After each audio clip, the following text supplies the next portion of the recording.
5 ամիս շարունակվող դատական գործընթացներից հետո դատարանը նոյեմբերի 13-ին երկարաձգեց Սրբազան պայքարի գործով անցնող Տավուշի թեմի նախկին առաջնորդ Բագրատ arczepiskopos Գալստանյանի խափանման միջոցը կալանքը դատարանի կողմից երկարաձգվեց եւս 3 ամսով։ Նույն գործով անցնող գործարար Տիգրան Գալստյանի նկատմամբ դատարանը փոխեց խափանման միջոցը կալանքը փոխարինելով երկրից բացակայելու արգելքով եւ վարչական վերահսկողությամբ։ Որոշումը ուժի մեջ կմտնի նոյեմբերի 25-ին կալանքի ժամկետը լրանալուց հետո։ Հասկացա, որ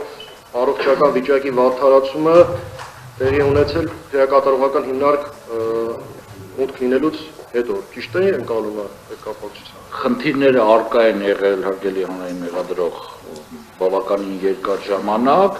քրեակատարողական հիմնարկում գտնվելու ժամանակ այդ խնդիրները առաջ են բերել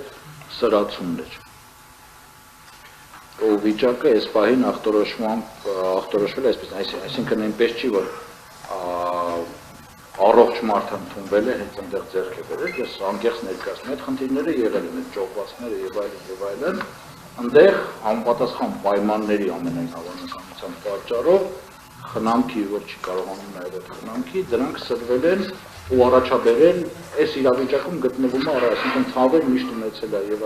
այլն, բայց որ հենախ շարժողական համակարգի վրա հաստի, հենախ շարժողական համակարգը խափանվի, այսինքն այդ թմրացություն չկարողանա քայլի, այդ առաջայեկել ամենայն հավանականությամբ պատշաճ խնամքի բացակայության պատճառը քրեակատարողական հիմնարկ ներկայացվելուց հետո։